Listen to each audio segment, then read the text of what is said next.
Hey everyone, welcome back to Podcast The Sequel, where we discuss the good, the bad, and the continued. I'm Ryan. I'm Marissa. And we are going to be continuing our journey with the 50 Shades of Grey saga.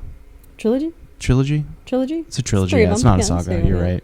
Plus, I wouldn't give it that kind of justification I don't either. know. Lord of the Rings. Either trilogy. way, yeah. With our final installment in the trilogy, the 50 Shades Freed. But before we can do that, we're going to read some fan mail here. You ready for this? That's all you. Alrighty. So from our Return to Oz video, Aaron V714 says, "Fucking Toto started this whole thing. Never thought of that. Don't bite the old lady, bro. Return to Oz is absolutely disturbing but memorable and worth a watch at least once a decade." The OG TikTok. The OG TikTok? That's what he said. The OG TikTok. Interesting. Yeah. And then again, commented on our Back to the Future podcast, saying, first comment, bam. Says, love all the movie swag and apparel you have in this review. I saw this movie in the theaters when it was released, and I love listening to a younger crowd's perspective on older pop culture items. Pretty sure McFlies are not anime people, LOL. I love the first comment. Comment, bam. See, for me, that brings me back to like OG, MySpace, yeah. First. Yeah. Yeah. Second. I was never able to do that. I guess I don't know. I mean, like, I feel like it didn't have a long run. I think it just depended on what you were doing. Yeah, that's true. Or what you were commenting on. Mm-hmm. Like, if you were just like on your like friends' MySpace page, you were just. I feel like it's more easy. Yes. Yeah, for sure. That's who, you know. So from our Friday podcast, we got several comments on that. So really appreciate that, guys. Keep them coming. Eric Corona says, do the Halloween franchise 1 through Halloween Ends. And we can tell you with absolute certainty, if you are watching this for your shout out, we will definitely be getting there eventually. Halloween Ends, that's like the one that yeah, he means like from like Halloween hated, right? to, he just wants us to do all the Halloweens. Yeah, that's a lot of Halloween. Yeah, and it's definitely going to come. That's a lot of Halloween. For sure, but we can handle that. We've done that before. Oh, no. I will definitely want to cover the first we'll always talk about, but I will absolutely want to cover 3, H2O, and then what's the one? Is it after H2O or before H2O? What, Resurrection? Is it Resurrection? Is Resurrection the one where it's... I think that's with Exhibit. It's not Exhibit. Who is it? It's Oh, not Exhibit. Yeah, no, you're right. Exhibit's in another one though, isn't he? I don't know.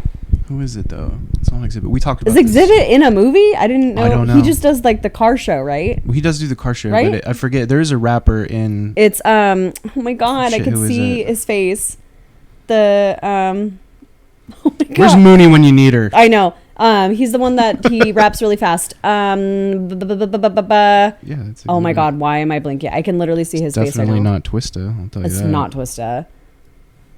Oh my god. I feel really bad now. We're gonna get it as soon as I read it. You're gonna. I know. I'm it. like literally going through all. We always play the Busta Rhymes. It's Busta Rhymes. I just saw it too. I got hilarious. Busta every Rhymes. time this happens. I was like, why? I was like, I'm literally like, I can see his face and I can even hear like his little quips. Not even that, like just like his little like quips in the movie of, you know. Yeah. Just, like, he like spin kicks Michael Myers, and I always thought that was really funny. Yeah, he's and then Tyra Banks is in that one too. That's right. Yeah, I think H2O is the one at the school. Yeah, with Josh Hartnett. Yes. Yeah. And another rapper. Oh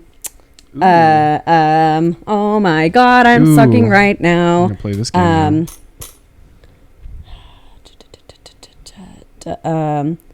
LL Cool J. There you go. Yeah, that was gonna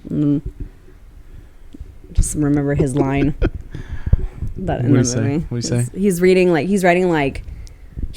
like a fan fiction or like a romance, like not a romance, like a one of those sexual novel. What do you? Romance novel? Not even a romance novel. It's like just smut. Yeah, it's like that, and he's like reading it out loud to. I feel like it's like his girlfriend, and he's just like huge melon breasts, and like he's reading this line, and it's like, what is that? He's just like the security guard at the school. Yeah, ladies love Cool J. Ladies do love the Cool J. But yeah, we definitely will cover those. It'll probably just be around the season. Stay tuned. Keep watching us. We're definitely going to tackle every sequel ever made. Yeah, probably more like seasonal. Yeah, like Halloween. Yeah. Like when Halloween rolls around. Yeah. We'll throw in the Halloweens. We'll get there. Yeah, we'll get there. But keep trekking with us. We'll definitely make it there.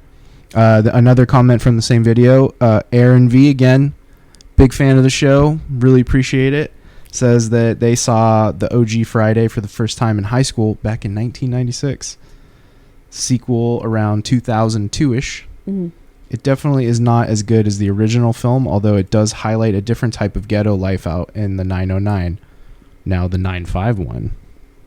Very intricate knowledge of the Inland Empire there. Knowledge of the area codes. Your review is spot on with the spirit of the neighborhood missing. Great job. Love the chill atmosphere in the living room. Seinfeld vibes going on. And we like us? Like here? Oh, fun. Yeah, it's very Seinfeld. Like Kramer's going to come through the front door any minute. You never know. It'd be Joseph. It would. Sorry, Mr. Podcast. See here. Joshua Belford says, yo, really great podcast. Everyone had awesome takes. Keep up the sick work. Love it. Thank you, Josh. Right, Josh? Mm-hmm. Yeah, okay. Josh Belford. Thank you, Josh. Yeah, appreciate you, brother. We also got 2 other comments here. Smoking Freely says 4 white people talking about a black movie. No, blocked. And then also commented again and says, yeah, we know y'all don't like black humor or nuisances, which I think he meant to say nuances, but oh, I'm sorry you feel that way. Yeah. I appreciate the comment though. Thank you for your feedback. Yeah. Thank you for your feedback. We appreciate it. I hate to tell you though that at least 2 of us are not white. They're not here right now, but they are not. So sorry to correct you as well, but appreciate the comment, appreciate the feedback. We always accept all criticism. Yeah. I always said if we ever get a bad one, I'm just gonna read it anyway. You're still getting a shout out, so that's for you. I mean, we can't all. Nobody's gonna love you. Not everybody's gonna love you. Not everybody's gonna hate you. So any feedback is great. And thank you. And I think we all have stated that we appreciate lots of black cinema and shows and culture. Like I know like Munira is really big on like, I'm not as big on Medea. It just kind of missed me, but I know she loves Medea. I mean, I don't know if that's the best. It's not for me, but I was like, I love like one of my favorite movies is This Christmas. I love This Christmas. Obviously, like I feel like we all enjoyed Friday. I just think that the sequel just wasn't as good as the first one. I think it just missed a lot of what the original one had to offer. Yeah. So I don't. Yeah, and what I feel like we're all really big fans of like In Living Color was something that was really big for me when I was growing up. I loved In Living Color. And not just because Jim Carrey was in it. Like I think the Wayans brothers. Like I love the Wayans brothers. Like still love all like the stuff that they do. I love My Wife and Kids. I grew up watching. Yeah. I mean, I grew up watching a lot of like I don't want to say a lot because I don't want to say that I'm an expert, but like I watched a decent amount of shows that has I think we're very we have a very diverse palette scope of cinema and pop culture and all those kinds of things. So we are not against any experts in any subject. To be honest, we're just here to showcase our opinions. If you like them, great. If you don't, it's totally okay. Yeah, we're just here to do stuff. Mm-hmm. But thank you for your comments. Appreciate it, guys. Yeah, and from our split video, good friend of the show, Keith. Says UPN was the shit. Good job, Keith. We love you. We appreciate that. That's a really fun comment.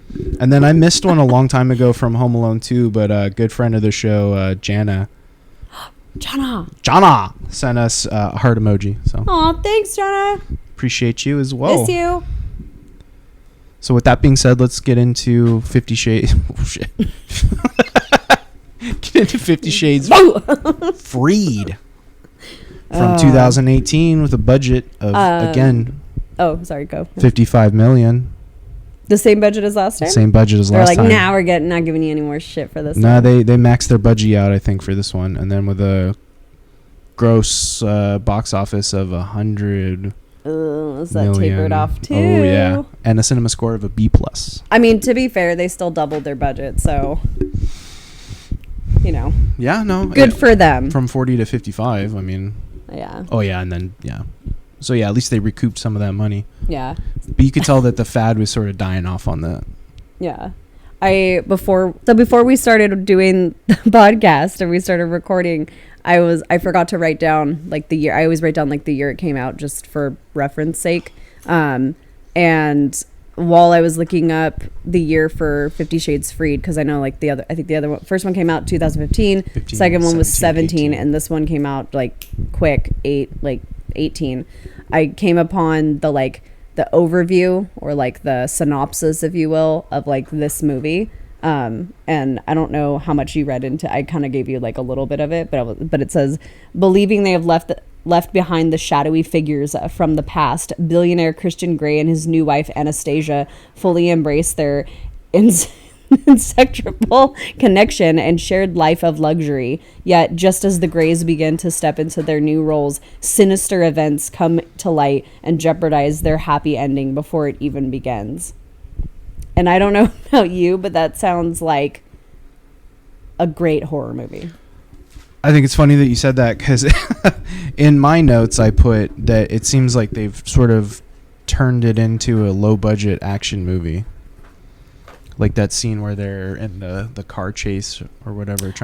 Yeah. I'm getting more like early 2000s thriller vibes, which I know we talked about it last time because we were talking about the director and how he did Fear, and then he also did Perfect Strangers, which is the one with Halle Berry and Bruce Willis.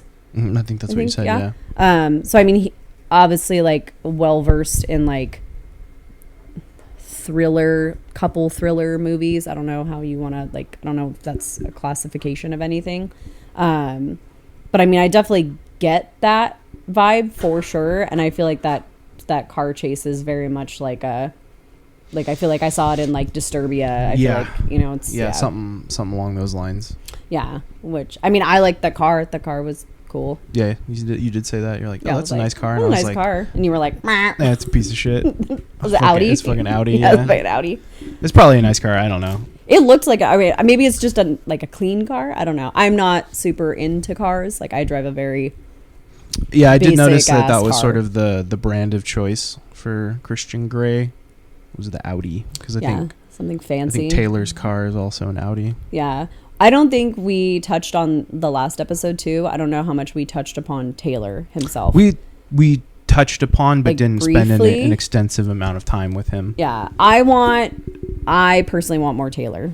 Like, I would love, I know they would never do this, but I would love a movie short of just what Taylor does on a day-to-day, like Taylor's life. Just him waiting until he's ready to take a drive somewhere. I just imagine Taylor has some sort of room or loft in wherever the Greys live, and he wakes up in a twin or a double bed, and he just wakes up at the same time. It's always 5 a.m. or some shit. He does a couple push-ups, maybe some pull-ups or something, gets ready for the day. Or whatever. Yeah, whatever routine. He does. He maybe does a quick shave and shower. He'll make a little thing of espresso, maybe have a tangerine or something, and then he just patiently waits and by the door that's closed, and then I imagine him just standing there very security-esque. And it's just, you hear all of the moaning noises coming from behind the door, and he's just standing there stoic, just completely. Then they go up and they go, "Morning, Taylor, get the car ready." And he goes, "Of course, sir." And then he just work. Yeah, very very Alfred. But and then I know we didn't talk about this in the last episode. You had a huge, I don't think you had a huge problem with it, but we talked about how they sit in the front seat with Taylor. So if you're being driven in a car, I didn't have a problem. You had a problem with it. I thought you also we talked about it, but I have mixed feelings about it. I'm a big get in the front seat with the Uber driver going to the destination. I'll be the first one to be "Don't worry, guys, I'll sit in the front with the guy." I mean, yes. Okay, if I'm driving with multiple people, absolutely somebody has to drive in the front. But if I like when I used to like fly for work, I would never just automatically sit in the front with my Uber driver. Yeah, I would you feel it out, I think. I know. I always sit in the back. I always sit on the right side, like behind the passenger seat. Just yeah, so you like not behind the driver for vantage those. point. For those who are not driving an American car, I guess.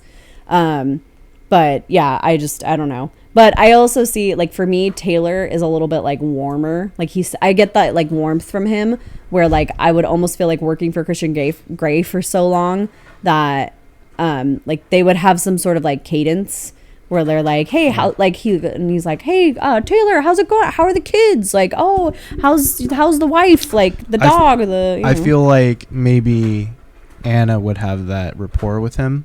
Yes. But I don't think Christian would. I think he just sits there and just like, just fucking drive the car.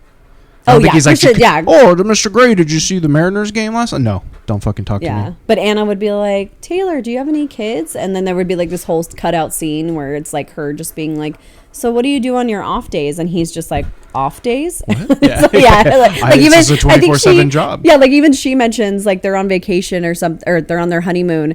And she even like mentioned, she's like, when does Taylor get a vacation? And it like pans over to like him and he's like still on the honeymoon with them. And like, just like on a next table over, just reading a paper or something. Yeah, or he's doing something. But I want to say he's in like, I don't think he's in a suit. I want to say he's in like a shirt. Yeah, he's in like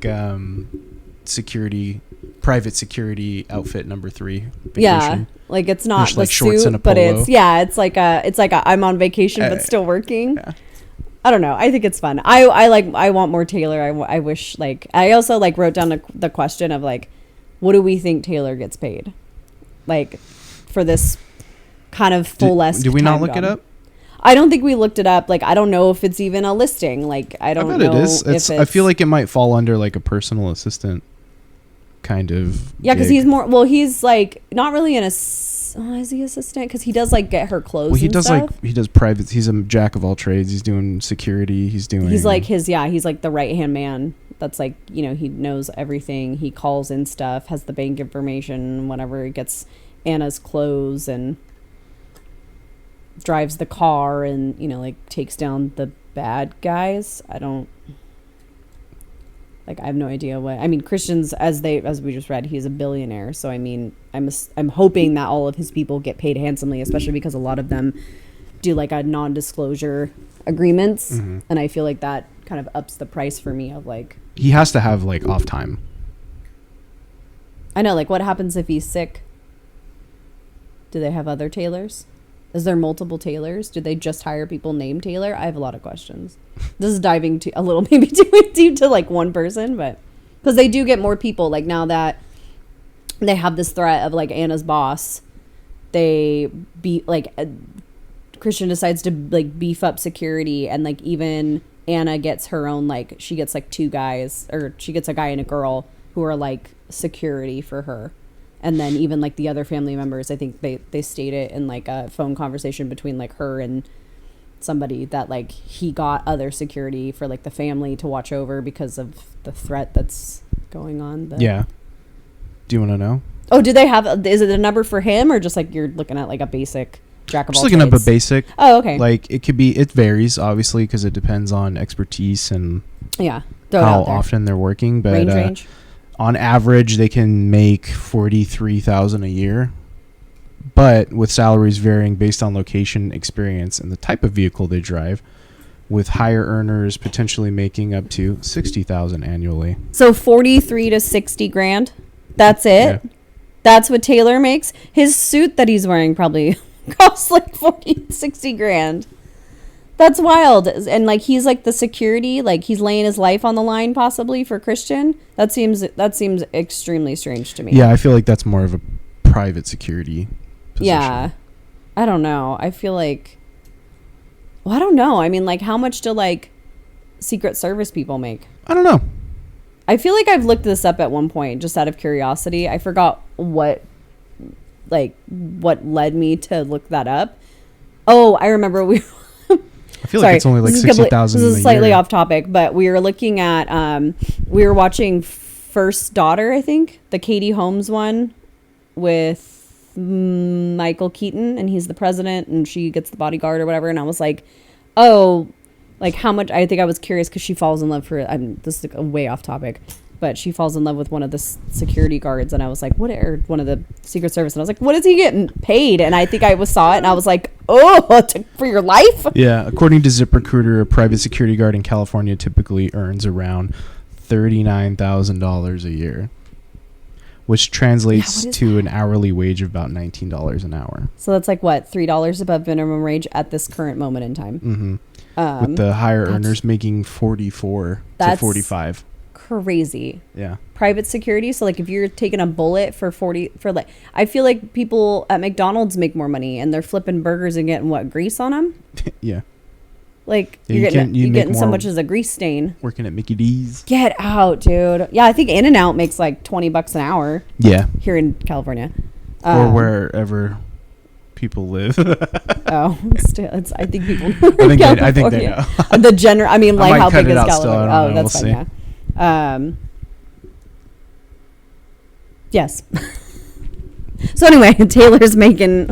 I hope Taylor makes more. I doubt it, to be honest with you. So. But I mean, I doubt that he lives there. I doubt that it's 24/7. I have no idea. He might work like 4 12s or something like that. Well, that in like for how much? I mean, yeah, like how much time? Like, I mean, who does anybody watch the Grays while they sleep at night? Is Taylor always there? Once again, does he live there? I feel like I'm diving way too much into Taylor's like background. I mean, I do. I would love like a Disney, like when they do like their short little like cartoons that they do, where it's like based off a movie and it's like a 10-minute short. I want that, but I wanted like a day of Taylor's life. And it's like bullshit where it's like him picking up like Anna's like thong and putting it in the laundry for like the housekeeper to take care of, and you know how he likes his eggs or steak. He doesn't, yeah, because they have a private chef. So yeah, but even I feel like that chef was very easily like meh when she's just like, oh well, like what if I wanted to cook like dinner for Christian? Like she go was right ahead. I'm getting paid regardless. That's true. Well, I know, but she was so like against like where she's like, can't you just call me Anna? And she's like, well, I call Mr. Gray. I need to call you Mrs. Gray. But she was so like, oh yeah, do your own fucking shit. When she was like, well, I would like to cook, and she's like, this is your household. You can do whatever you want. Then how about you call me Anna? How about you call me Anna? No. You make my food. I don't know. I would do it. It's not professional. I don't know. I haven't lived the life of like a billionaire. Well, I mean, our private chef. Wait, no. Oh my god, you mean you? I was like, you're my private chef. It's got paprika in it. Oh, paprika. I don't know. I feel weird about having people like even like Uber drivers. I feel like I try to be like stupid nice too. Yeah, because you don't want to like pull over and be like, all right, I'm gonna kill you now.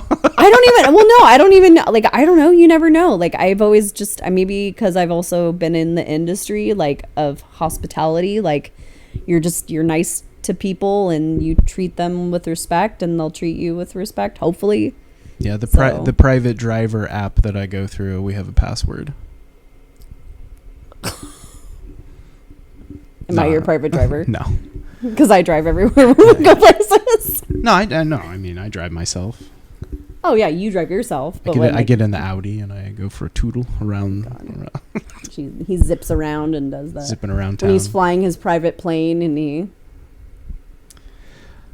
No, Anyway, we wasted like the whole episode on Taylor. You want to start right now? Say, hey guys, welcome to the podcast. Yeah, welcome back. Where we're talking again about Taylor's life and. There's not a whole lot to talk about because like it's the same shit 3 times. I mean, yeah. And now they're adding this new plot twist of. There's people. The boss is back and he's trying to kill them or get money. Hi. Yeah. I still don't honestly know what his, like, because I know, okay, so, like, the whole background of Jack is that he was also in the the orphanage or the foster care in which Christian was also in. He was supposed to be adopted, but instead the mom took pity on Christian and adopted. I don't know. He somehow got adopted instead of this man. So he feels like Christian's family owes him a life. And I don't know. If someone says you owe me a life, I feel like I take that at face value of like you owe me a dead person, not like you owe me like the luxury in which you live in. So I feel like it's very it's confusing. It can be like a lottery for a foster kid. Oh, absolutely. Because there are some pretty awful foster care people out there that do it solely for tax purposes, and then there are people that actually care about the children that they care for. Mm-hmm. So that being said, like, just because I almost said Dorian Gray, Christian Grey got what a different adopted movie. and not him. Like, they wanted him, not you, bro. Like, I mean, and it's not like he didn't end up that unsuccessful. That's true. And honestly, like, I mean, we don't know what happened in Jack's side and like what he went through. Like, hopefully he got placed in a good, I mean, you always hope that these kids are getting placed in great families, and that even though they've been through a horrible start to their lives, that they get, a new lease and chance. And like, God, I wish all the kids that didn't have their true parents got adopted into weller off families that are treating them well. And good homes in general. I mean, I'd rather have a good home that's like maybe lower class than like a, rich home. Doesn't that's matter, like, but I'm just saying, like, well, but I think like he makes it more like towards the end of the day, Jack makes it more about the money. 'Cause like at some point he kidnaps Mia, the sister, and he's like, show up with what, like $5 million or something like that. Mm-hmm. And then you'll see your sister. It's not really a lot of money when you really like, especially in like, 2018. Yeah, even then that was like, you're not. I mean, you could do something for a while, I guess, like if you want to start a business. But is he taking the money and going to another country? Is he like? That's what I'm confused about. I'm like, what is his end game? In like, because I mean, like, basically they just took him. First of all, they took him out of a job. And then he's making it even more personal, and we find out later that like he was in the same foster care, and I feel like we missed a step here, or they're just like, what if we also make him a part of the same foster care and build like a deeper connection? Because it's not like they took a lot of time going into that and saying like, oh, this was his mission from the beginning. Yeah, it was just like as soon as he turned 18 and he was no longer allowed to be within the foster care program or whatever you want to call it, that he was just like, I'm gonna get him and blah blah. Oh, blah. I'm gonna And he went through and he picked a specific. He went to like the specific school with the specific degree, so that one day he could work under Christian, like a company that Christian would purchase, and then go and he would get him. Yeah, like. And then he would hire an assistant that specifically was sleeping with that man's. Like, it's so specific, and I feel like it's so put together that honestly it kind of fits the molding for like what E.L.James is doing in terms of writing fan fiction for Twilight, because I feel like in Twilight, like especially going from the first one to the second one, like the one guy, I think his name's James, gets killed, and then the lover, which is Victoria's, like, well, I'm coming after for revenge. Yeah, the guy with the blonde dude. The blonde hair, and then the girl with the red hair is like, well, he was my lover, and I'm gonna avenge him. And it's like, what kind of bullshit? Like, all I know is that lady turned into a different actress in the next movie. Oh yes, that is true. And then I would much rather be talking about Twilight than. Oh, absolutely. Yeah, which is something I never thought I would say. Yeah, that's true. I mean, as far as I know, you hate Twilight. I thought after multiple watches of Twilight, it's become like a joke. Not well, because I remember going to the theater to see one of them. I forget which one, and then like, oh, the next one's coming out. I was like, so we got to go see that one now, right? And they were like, no, I don't care. And I was like, why the fuck did we go to the theater to see why would you just see one? Yeah. What the fuck was that? And see, once again, I read the Twilight books, so I know it's like the saying is like the book's always better than the movie. The books were absolutely better than the movie. The books were not still written like, once again, they're not Shakespeare. But I at least like I got through these books. Like I couldn't even get through half of fucking 50 Shades. So I mean, yeah, that's saying something, I guess. Yeah, but then again, I also really didn't finish Harry Potter either. How dare you? I got through last episode. You said you read all of the Harry Potters. Did I really? You were on record and said. No, I feel it. No, if I did, I'm so sorry. Like, please, extract that because nobody cares. I read, I think, like 1 through 5 or 1 through 6, and then I remember this was when Borders was still around. And my friends were always so excited. They're like, oh my God, let's go stand in line and get the new Harry Potter that's coming out or whatever. And we would go, and literally the 2 times that I think we went one for book 6 and one for book 7. Okay. I think is what it was. And both times people would like spoil it, right? Like they'd be running through, that's horseshit. and then like whoever was in front of the line, they would run through like the bookstore with like their book, and they'd be like, this is who dies, and they'd be like blah blah blah blah blah. And I'm not gonna spoil that yet. Oh yeah, if you haven't seen Harry Potter. Yeah, if you haven't seen Harry Potter, if you haven't read Harry Potter, so sorry, but 25-year-old movie. yeah, at this those point. I'm definitely wanting to get into because I know Mooney is not into that at all, and I think it's hilarious. But anyway, I put like Harry. I feel like this is all in the same. It's like that tween book series of like there's Harry Potter, which obviously very successful, definitely better storyline, definitely better world building, and then you have Twilight, which is like a cool idea, I guess, but like horrible movie execution. Yeah, writing in that was we'll get to that when we get to that. We'll get there. And then now we're at like the higher level. Like you have like, I feel like the books that go in is like you have your freshman year of books, right? And it's a series of unfortunate events, and you get through that bullshit. And then you get to your sophomore year, you get to Harry Potter. It's a little bit deeper, a little bit darker. And then you go to your junior year and you have Twilight, and you're like, ooh, like now we're getting into some like juicy stuff. And then you get to your senior year where like college is next. We're going to get into some NC-17 type shit. Bring on the 50 Shades. And that's where like your book series is in like terms of like high school. Side note, I know that we had this conversation a few days ago where I was like, like if you're not into like reading, which like, because we were discussing like books that we've read, like we have the bookshelf and that has toys on it, but we also have like a bookshelf that has actual literature in it.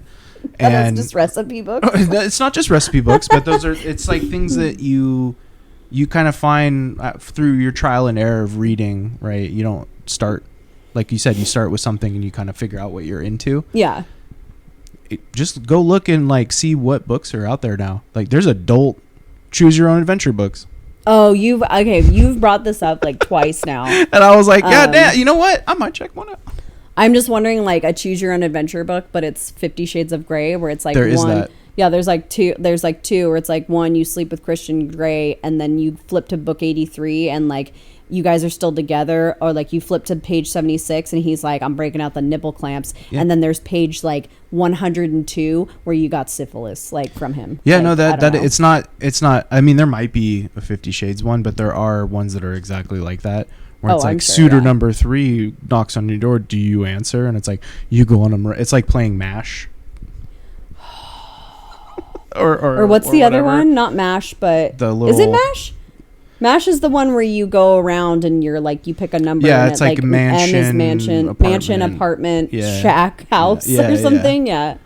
But I forget what's the other one. If you know in the comments, it's, that little like, the little foldy guy. Not a It's a fortune teller, yeah. Is it a fortune teller? Yeah, I think it was. And there's a little, like. And then you pick the page color, up, and then you like pick and it's a yellow YELO. Pick a number 1, 2, 3, 4, and then you're just like, and then inside it's like your crush Billy will leave a note for you after 5th period. I was gonna do like first and last name, like because it's funny like that, like kids.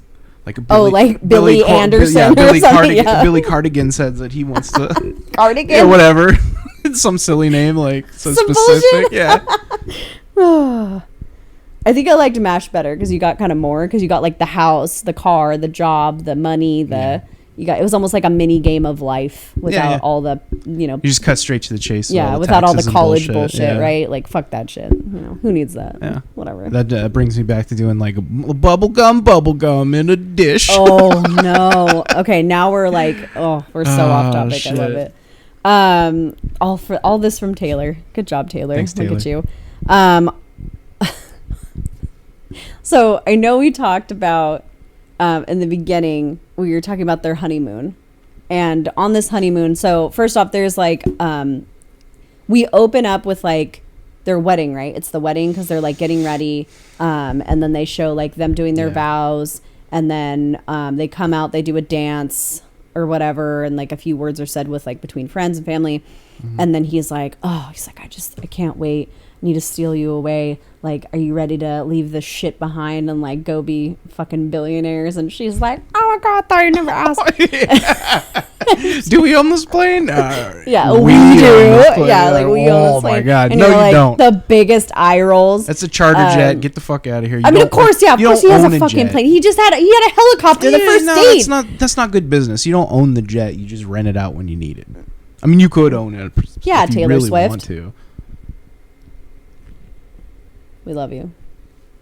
Shout out. Good luck at the Grammys tonight. But anyway, so they go on this honeymoon, and like we see this like montage of them like going from like, you know, insert like historic landmarks of places that we all like know, Paris, right? Like like you have like the Eiffel Tower, and Monaco, you have like all the fuck wherever they're going. They're going fucking everywhere. How long is this honeymoon? And also, is it longer than the relationship that they've currently been in? I feel because who were we talking? The last episode. How long is it taking? We said maybe 5 months. I think we said like 5-6 months. I bet it's only been a couple days in the honeymoon. That's so crazy. Like, because how much are these flights? Or not how much? Not how much. Like, money doesn't fucking matter in this world because America, right? They got on the PJ and they took it over to France or whatever. Yeah, but how long do these flights take? Like, so a flight from like, I don't know, they flew from Seattle to probably DC or somewhere East Coast. Did they go that way or did they go the other way? No, you don't go that way. Do you not go that way? No, why would you want to fly over Russia and then China and then land in Europe? Just for those who don't know, Marissa has never flown international before, so I have no idea. So most likely what they did, because you don't want to go that way unless you're going like to like Taiwan or like Australia or something, Japan or something like that. You'll go the opposite way, hit the East Coast, gas up or do whatever you do, and then it's like over there. So it's like 4 to 3.5 to the East Coast to about, I think, 8 hours. So they probably were in Seattle, Portland, wherever, and then they bounced over to Florida. They hit up Disney World for about a few hours and then popped up. I'm sure he loves that. Dude, he would probably hate. He'd like, let me finger bang you, and it's a small world. Let me put on the Mickey head and whip you.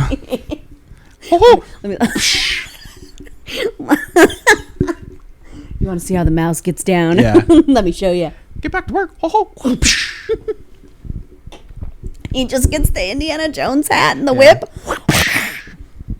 Oh God, that's good. Yeah, no, yeah, and then because when we did it would DC to like Munich, it was like 8 hours or so. Really? Mm-hmm. I guess. Maybe maybe that makes sense because like, yeah, because if you're, I want to say, because we looked at flying to Baltimore at one point, and I think from West Coast to East Coast, it was like an 8-ish hour flight. So then if you're, I want to say, I thought, no, maybe it was 6 hours. Wait, West Coast to East Coast. What did I say? Oh my God. East Coast to West Coast. West Coast to East Coast. Yeah. Baltimore. Sorry. Like, where am I going? I want to say that was like 6-8 hours. We didn't go, but 6 to 8 hours. And then, yeah. So if you're doing it that way, and then an 8-hour flight, you're saying from DC to Munich. Something like that. Yeah.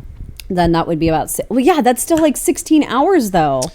That's like how much time spent just traveling, and they're not. It's a time, and then you spend time there and you enjoy. But are they? Because they're like popping over to so many places. I'm just like wondering how much time they're actually having to like look at the sights, eat the food. Well, here's the thing: if you got the PJ, you know, it's not a delay. It's just wherever you're going. Oh, I guess that's true. You don't have you don't have a layover in Atlanta on the private jet. I apologize to our audience for not being an expert in PJs. Sorry. That's what I do with my spare time. I feel like I wouldn't even fly on a PJ even if we could afford one. You can afford one. We can. I mean, I wouldn't do it even if we could. I wouldn't do it. It's doable. You can make it. I feel like there's so many instances where that's not a fun idea in my brain. You're there. It's so convenient. I don't see it as a convenience. Boom, you're there. I see it more as a safety. No, you're thinking, well, as long as Christian's not flying, then we're good. That's a helicopter. That's different.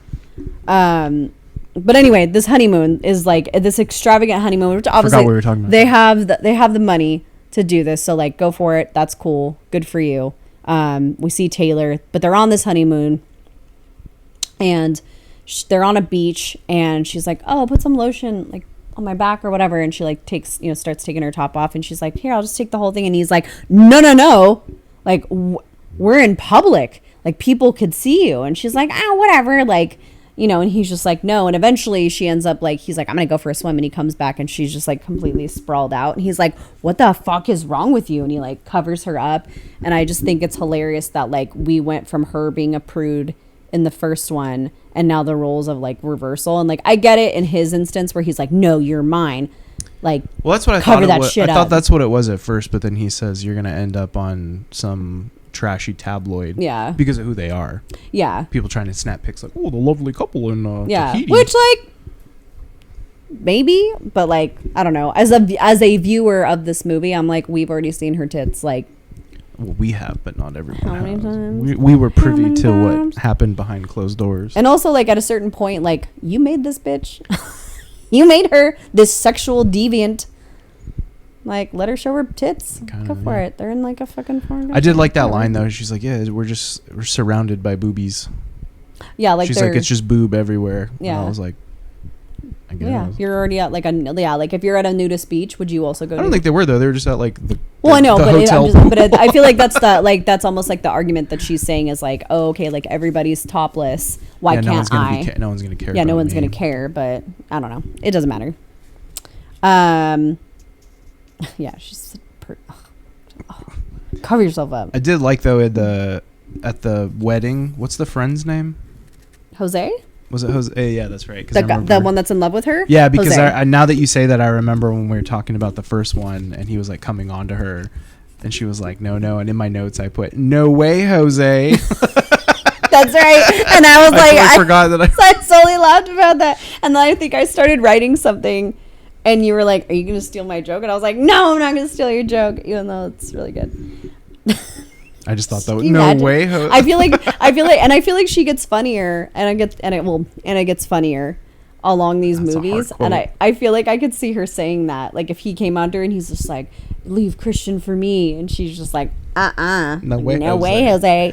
Such a 90s. We love it. But he was the wedding photographer at their wedding. I was like, of course he is.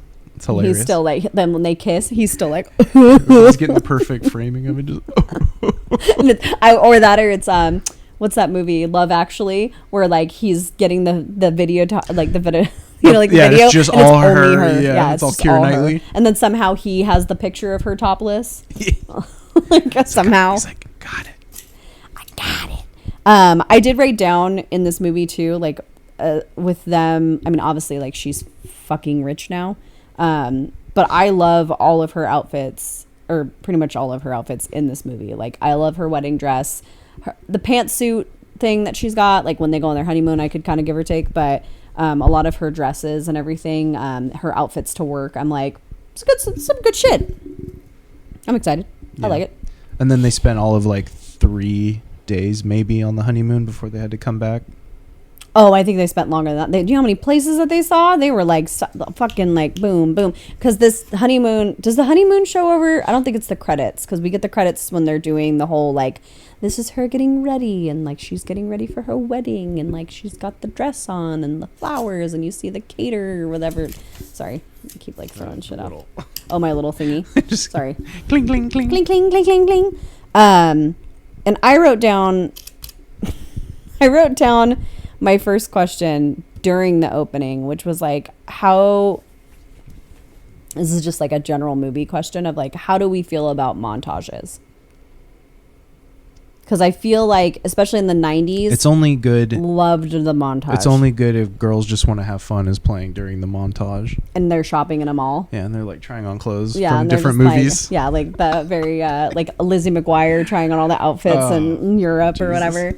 I don't know. Like, I feel like montages are kind of like cheap ways to like fast forward through time. But once again, like, do you really want to sit and watch like a 20-minute segment of girls trying on a clothes, going into the thing, like, or going into the changing room, trying on a new outfit, getting some sort of exposition, and then coming out? So I feel very like back and forth with these montages. Like, I mean, you're showing the passage of time.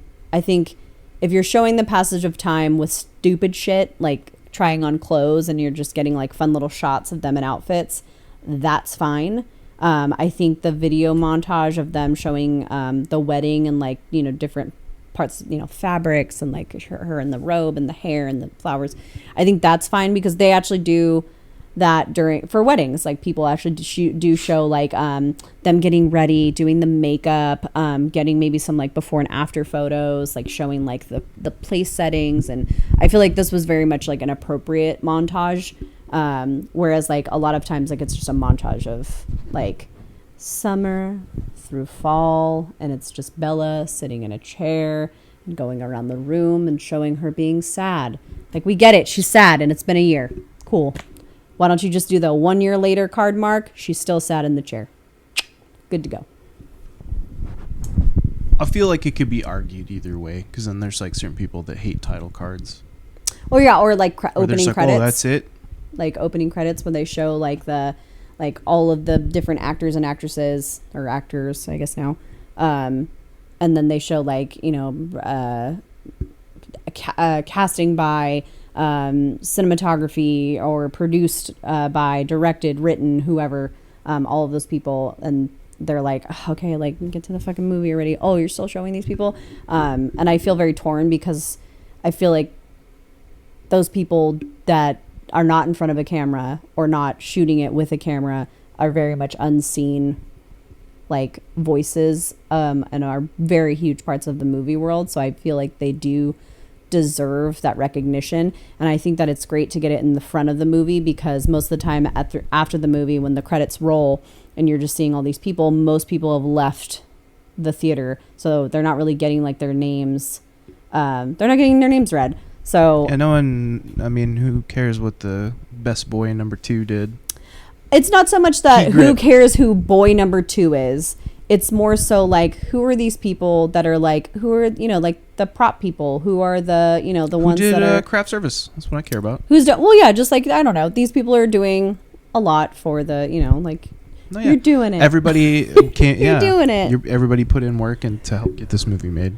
Yeah. Whether you're doing setting up lighting or you're holding the boom. Yeah. Like, I don't know. I appreciate, especially like from someone with a minor theater background. Like I always it always like upsets me a little bit when you go see a show and they don't point out like the tech people, because usually there's like a point where like they're doing the bows and they're, you know, people are clapping and everything, and there's a moment out, they have where black on with the turtleneck.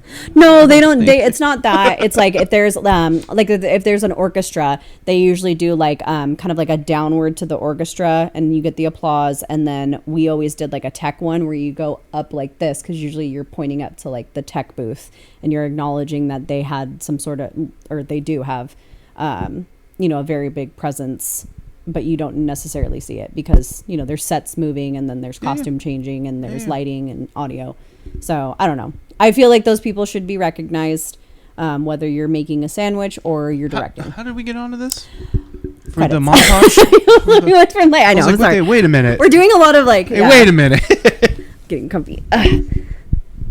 So anyway, sorry. We went from like montage to credits to like thanking people, but that was just one of my, I feel like this should have been more of like a discussion for like Joseph and Mooney, just for their thoughts. So maybe I'll ask it again at some point, or maybe we can shout out on their video and ask the same question. I don't know. Yeah, I know. Does anybody care? I don't know.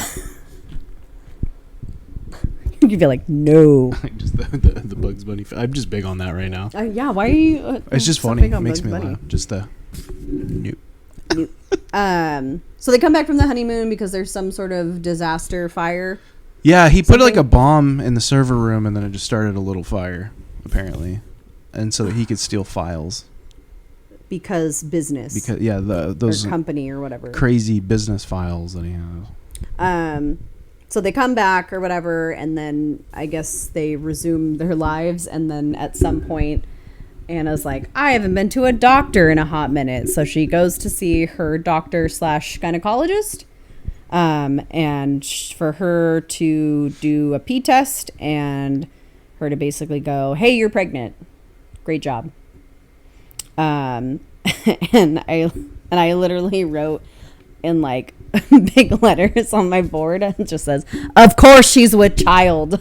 Like, of course she's with child.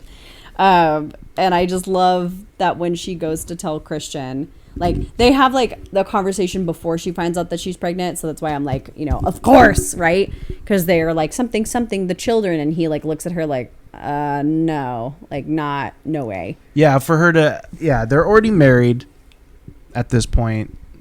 This is the first time they're talking about, well, you want children, don't you? Oh, you want kids now? Yeah, you're like supposed to. That's one of the exits that we talked about last episode. Yeah. That's one of the things that you like, should probably be finding out beforehand. Oh, you don't want kids? Yeah. Ooh. Oh, well then. Oh, we're already married. And then also like Good day, prenup? Was there a prenup? I assume there was a prenup. I don't know. I mean, she's also like not, she doesn't strike me as a money grubber. She already signed it when it was part of the contract. Ooh, that would be so good. That would be good. But yeah, they're having and then like just the disappointment on like Christian's face when she's like, I'm pregnant, which I feel like that would have been a conversation before she comes out with it, because they're always drinking wine during dinner. And this is the one scene where she's not drinking wine, she's drinking water. And I feel like he would be like, do you want wine? And she's just like, no, I'm okay. And he's like, well, why not? You know? And then that's like a whole, because I feel like that's like the number one thing, right? Is like if somebody's like, oh, no, thanks, I'm not drinking, and you're a woman, is the number one thing of people be like, why are you pregnant? What are you pregnant? Oh, when are you pregnant? It's the number one thing. Like, I can't just do a fucking dry January because I want to be healthy. No. It's obviously because we're pregnant. People ask me too. Not They're like, pregnant. what, are you pregnant? And I was like, yes, I am. A seahorse. Yeah. I'm just going to start doing like dry spells throughout the year, and I'll just trick everybody and not doing it.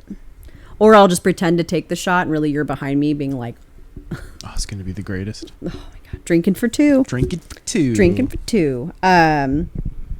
Oh yeah. And then so Christian does, I feel like this is a whole nother conversation. Christian does the great insane thing of leaving after she's like, I'm pregnant. And like, she's kind of freaking out about it, 'cause like it's scary, a little bit exciting, but scary. And he's just panic mode. And he decides to leave and go see Elena, which is Kim Basinger? Vicky Bill? Elena. Mrs. Robinson. And goes to see her for a chat, a drink, a hangout, a whatever they do. And then he comes back, and then she finds out. She gets really annoyed. But before all of that happens and they do this whole like, I'm not talking to you. Christian comes home and he's drunk. And he like takes her sweater and he like puts the head like under. Yeah. Do you have the quote? No. Actually I do. Yeah. Well, because he says, we have an intruder. Yeah, an intruder, which like it's fine. Is kind of cute. It's kind of funny. Like it's kind of cute, like because like if they're gonna like sexy time kind of thing. Yeah. And they're like, oh, we have another person here. Like I could see that being kind of playful. But he immediately follows up with, and this is a direct quote. He goes, you're gonna take her from me, aren't you? And then it says, you're gonna choose him over me. Huh?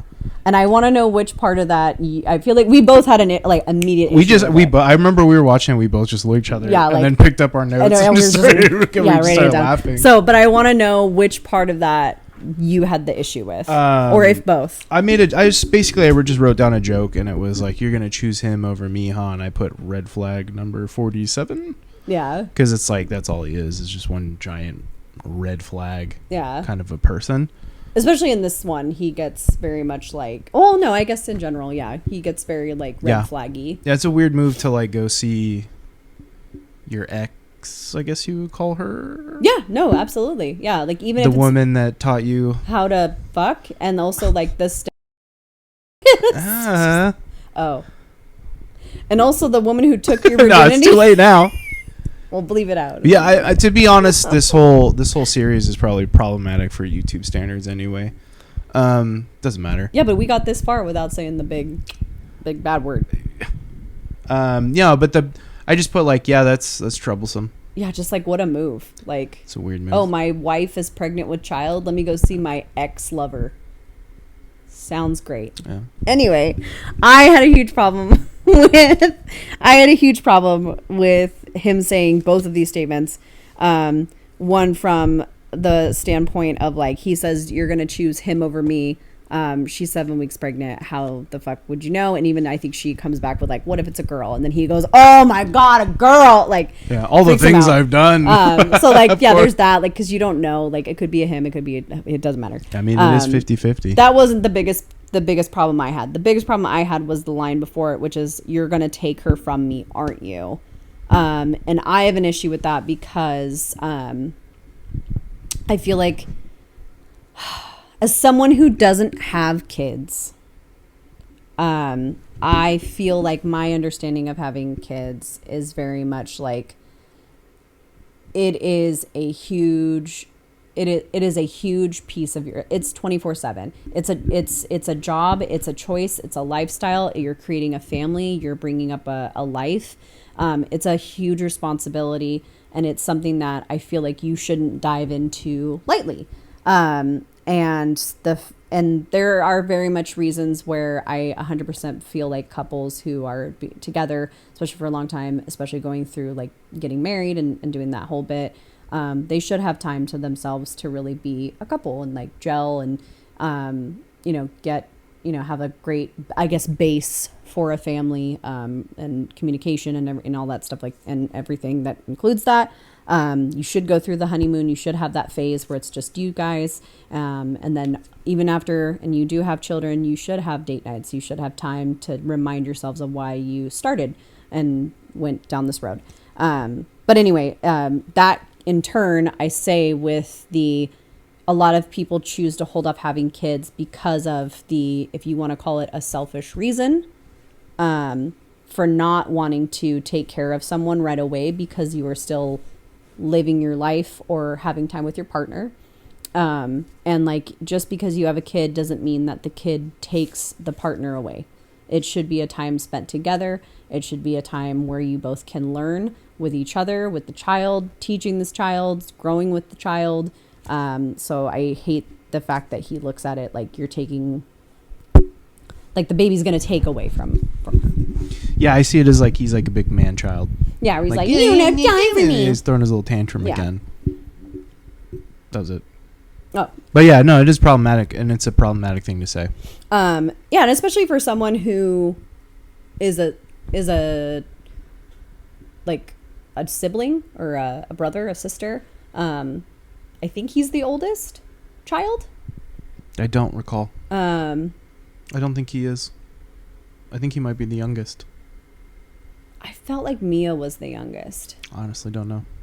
Either way, I understand. I don't know a lot about their family. Yeah, I understand that. Well, I understand the frustration of like, I just don't want to lose time with you. And I feel like if he had stated it in a way of just like, I just want to make sure like I still get you, like I still have you at the end of the day, and I still get you. Like it's not I don't think that that's a selfish ask, but the way that he presented it was very like, what the fuck? Like, it's a kid. You guys should be sharing the time together. Like, it's not gonna. What if it bonds with you and you throw a little baseball? Then like, is it taking you away from her? I just think of him just being like, I don't do the baseball thing. Yeah, no. What was that moment where we're just like, that's too silly. Stop it. I don't like the silly. We don't like the silly. Yeah, I don't know. Yeah, and then him going to see Elena. I just wrote ... Yikes. Yeah, I put nothing about that in my notes just because, like, yeah, like. Do we ever see her again after the second movie where she gets a drink dumped on her and slapped up by the mom? Yeah, because or did we? I don't think we. I don't remember. We don't see her. He just goes to see her, and she texts. And then she texts, and so like, I mean, Kim Basinger, whatever her name is.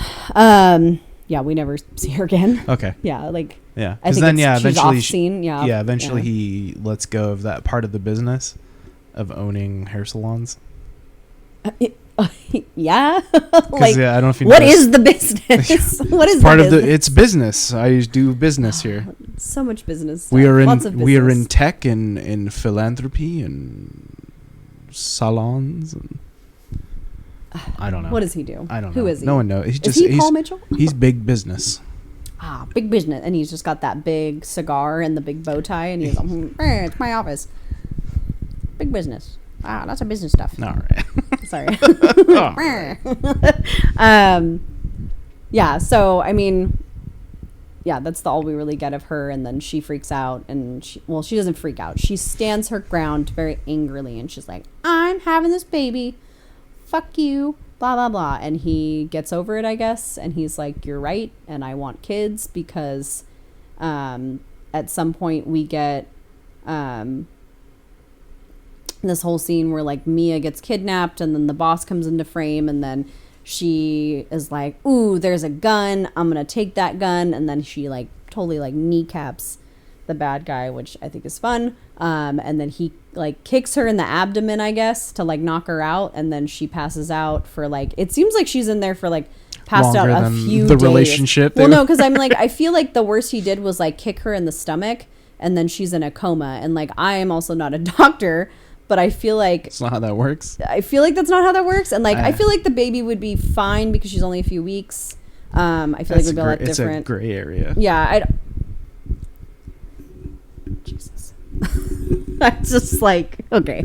But anyway, so after this whole like, oh, she's in a hospital and she could have like lost her life and, you know, all the stuff. Christian's like, okay, I'm over it. We're doing the kid thing. And then they go to check out some like mansion house, and we see like the weird architect that he has. Oh yeah, that is no, there's that. Or is that before? I don't might recall. Be before. I don't remember. I just thought that was where the movie ended. She's played by Leslie Bibb, who is like my favorite like bitch mean girl, who's just kind of like, I'm gonna steal your man, like fuck you. Meh. She's in like John Tucker Must Die. Missed me with that one. Oh, it's a great movie. I haven't seen that. I think I might have seen clips. You know I love my early 2000s. So oh yeah, for sure, definitely. But it'll be on there. But anyway, and then there's like this whole subplot where like his brother and the roommate are going through like a rough patch and she's like, is he cheating on me with like the architect and like all this stuff, and surprise, he's not. He wants to propose to her, and he does. So now they both married a gray. And what does the brother do? It seems like he just goes on like whirlwind adventures. What does the sister do? I don't think any of them do anything other than him. I have no idea. I don't know. Technically they don't have to. Yeah, I was like, I think. I don't think so. Like for how many millions of dollars, billions of dollars? They say billionaires, so I'm assuming that they don't have to work a day in their life if they don't have to. So good for them. Yeah, I guess. So I don't know, and it looks like the roommate works for like a tabloid journalist position-y thing. Yeah, it was like in something. Yeah. Seattle magazine, newspaper. I don't know. Something or other. Yeah. But whatever, it doesn't fucking matter. So I feel like it just ends. I feel like this whole thing is like built up, and then it just kind of ends. It ends the same way the other one. It just fucking ends. Like it kind of ends. Well, this one kind of tries to wrap up a little bit more, because at the end of the movie, like after they've gone through like, okay, the bad guy's gone. We got Mia back. We're getting the house under situation. Christian's cool with the kid. All this stuff is going on. There's like a point where they're just living in they're back at their house, and like he's playing piano, and she just comes out and looks at him like, could I love him anymore? And then there's another montage of like all of the clips from all of the movies that we've seen, and then we get Ellie Goulding, love me like you do. Yeah, we get that whole bit again. And that's when I was just like, why didn't we just get this?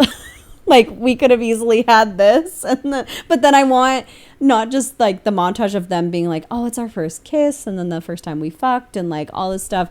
It's also like the bad guy getting her the coffee, and then like Jose trying to like kiss her, and like wait, what? And then it's it's all of those things from the movies, and then it's like Taylor spilling coffee on his tie, and he's like just all the bad stuff. I was gonna say, what's his name? The musician, Love You Like, or Ellie Goulding? No, the Ain't Nothing But a Hound Dog. Elvis Presley just holding a knife out, like it's from a different movie. That's I was like what? Just mixed in with the montage.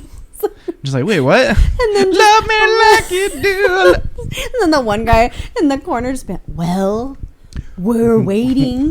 That's how I felt like this whole movie of just like, we're waiting for this shit like to end. I even like, I think for the second movie, I kept like a track of like how many times I paused the movie, and I'm just like, how much of this shit do we have left?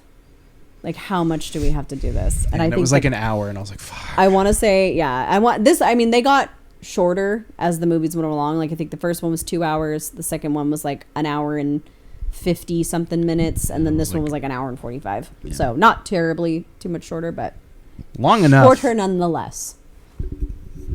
So, but yeah, that's it. And then we get like this nice little like image of like, they have the baby. They're like running through the grass. She's pregnant again. And then he kind of does like this weird thing where like they're on the blanket on the grass, the kid's playing, and he comes up behind her and he kind of does like this, like, you know, cute, like, oh, our baby in your belly. But then his hands kind of go up a little bit and it's like very like kind of he's like, but you know what we're still into, right?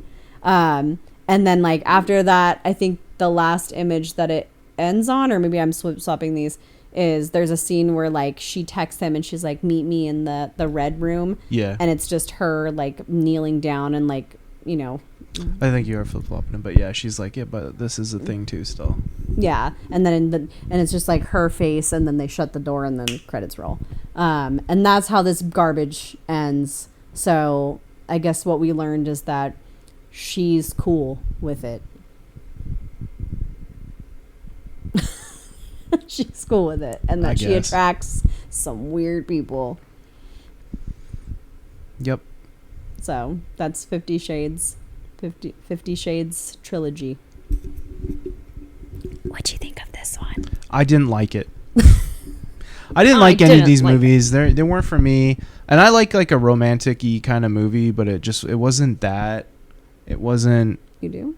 Yeah, like I like romantic comedies. I like The Holiday's a great movie. Oh, Holiday's fantastic. This was no holiday, tell you that. I mean, they went on holiday for like 3 days. I think it was like longer. Doesn't matter. Either way, I just, you know, they're whatever. They're written whatever. The dialogue is whatever. Like, she's whatever. I still feel that way. Like when you're talking about the architect, and she's like, don't be looking at my man, and I'm gonna be mean and blah blah blah. Yeah, like, I'm snappy now because I got put in handcuffs once. Because I got put in handcuffs once. Hey, whatever, I think at that point, or maybe it's not. She shot a man. Yeah, I shot him. I'll shoot you too, bitch. Kneecap. Yeah. She went pow pow. Bye bye. Yeah. So I mean, they're just very whatever movies. Like, I feel like, I don't know if you're even supposed to like watch it and be like, could you imagine though if that was me as a person, as a character? I'm like gonna reading this. I'm gonna like disassociate for a minute. Just to say like, I could understand the forefront of like your I don't want to say most women because I don't want to like, you know, like I don't want to assume, but like say you're middle-aged housewife, you popped out 2 kids, you got your husband who's going to work, he's like insert basic job here, and there's not a lot of adventure. You're going through maybe your midlife crisis, and you're kind of living through, you know, like the, you know, yes, the target audience they were yeah, going for. Like you're just living 55 through to 82. You're living vicariously through this younger, hotter woman who doesn't have the responsibilities of like a husband and a child, and she's going off on these adventures, and she's doing some like dirty deeds that her husband wouldn't do because he's only into missionary. Like, I feel like that's like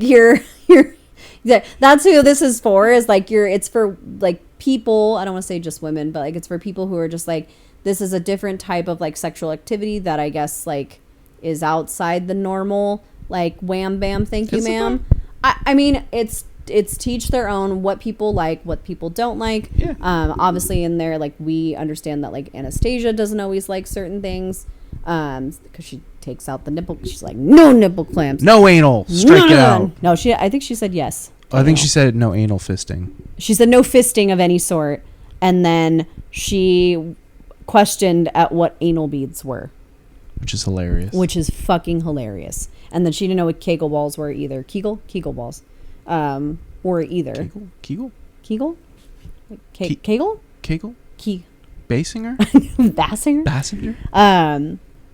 Yeah, I mean, like, so I don't know. It's something different. Like, this guy has money. Maybe if your husband doesn't make money, I don't know. Yeah. Oh, imagine living in the Swiss chalet that they visit or wherever they went. Wherever they are. Yeah, in Seattle. So I don't know. If I'm to come at it from that angle, like, this could be a nice getaway. Like, why do people watch movies? Why do people read books? Yeah, why do people travel? Because they're living outside a normal life. They want to imagine a different type of world in which, you know, maybe they're the star. I imagine myself as Taylor, just being like very suited up, like just listening to this guy bang his wife and being like, I have mommy and daddy issues. I'm Taylor. Or maybe I'm the roommate. I don't know. Like, the roommate seems okay. I don't know about that either. Or no, I would be, or maybe the secretary for when Anna, like at the Hannah. Yeah, she seems cool. She seems nice. Not the HR lady. She seems like a nightmare. So yeah, what do you think? What are you gonna give this one? Give this bad boy. This bad boy's getting a 1.5 as well. They were all very consistent. I don't see how the cinema scores differed, and how it went up. This one was also a B+? This one was also a B+. So they're saying that because that's what CinemaScore does, is they go out and they poll theaters and stuff and get a consensus of how people felt about the movie. And I feel like, I don't know if I agree or not. I feel like it was a very whatever movie, and they were cashing in on like a hype train.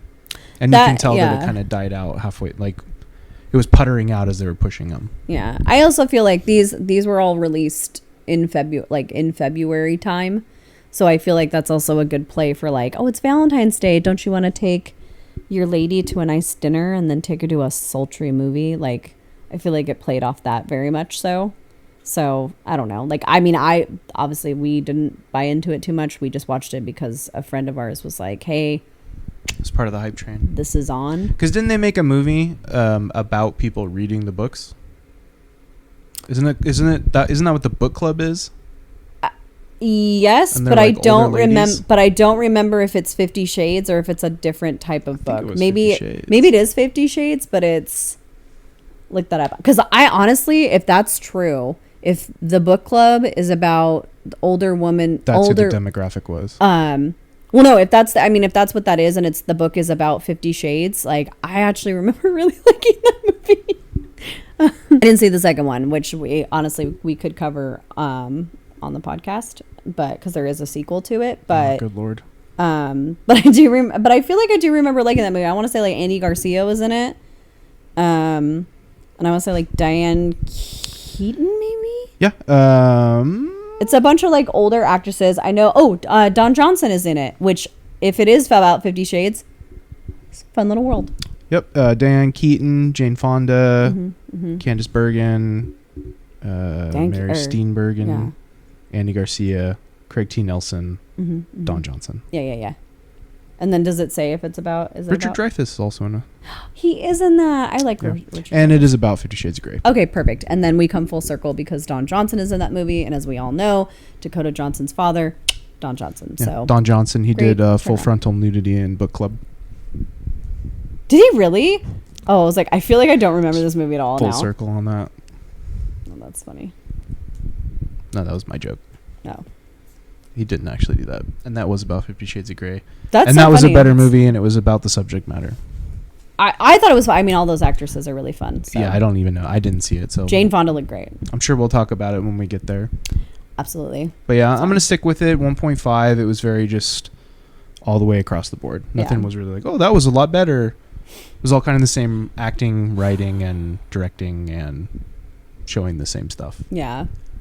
I think I'm going to stick with you and give it a 1.5. I feel like this is another one of those movies where like we're just perpetually writing a better movie, because I feel like I want this same premise where it's like a rich billionaire who's into like, you know, sexy stuff, and he takes this girl and whatever, but then the like twist is that like he's really like obsessed with her, and you get like a fear kind of thing. Like, it's not her boss, but it's actually him. And then maybe she goes back to the friend Jose, who's like, I've loved you all this time and I'm here to protect you, blah, blah, blah. Or she's like, oh, I'm in love with Kate, the roommate. And then, you know, I don't know, getting some fun. Yeah, I don't know. I feel like I feel like I could write better fan fiction about this series, and it would turn into like this kind of like thriller, kind of like horror. Yeah, that seems like a avenue that you would go in. Yeah, that's where I would go with this. Not like and then he took me to Paris on a 3-year honeymoon and 3-year honeymoon. I don't know, like it's some ridiculous thing. I mean, Yeah. he could theoretically. Yeah, I mean, but then how would he do business? It's true. And then how would she do business? How would she do what she does have a job. She picked that one guy. Said he's going to be a good writer, and they were like, "Wow, that is a good writer." Like, oh my god, an indie writer? Who What? would have thought of it? He's getting hits on the online? I don't buy it. You want to put books online? Who are you? Books on the internet? Don't you know we need to take... This is 2018, Yeah, honey. we need to take everything that's currently digital and make it on paper again. Yeah. Going backwards. Like most smart businesses. Yeah. But anyway, 50 Shades Free. We digress. Yeah, we digress. But... Tell us what you think about 50 Shades of Grey. The whole thing, or just this. Or don't. Or tell us about matter. anything else, because I think we're tired of talking about 50 Shades. Or, like, is there a better, like, erotica, I guess, if you will, series that's not a porno?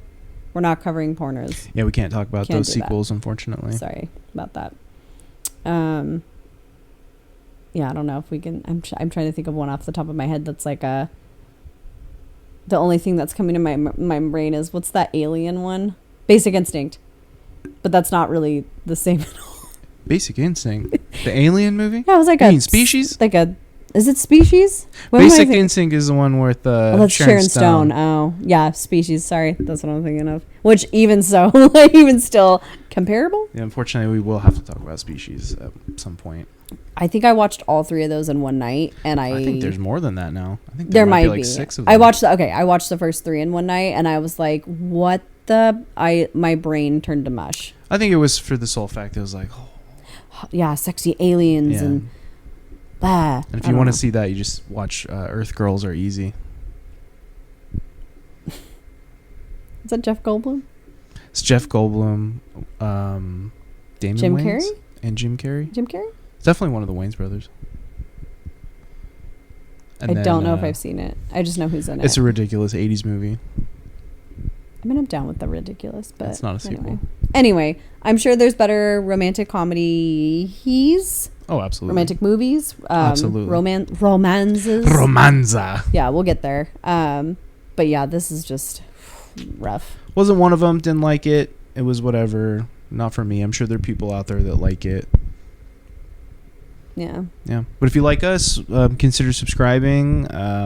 Hit that bell notification so that you can get updated when we put out new videos, like later in this week when Joseph and Mooney take on our next half of Valentine's month. They'll be taking on a different romantic series.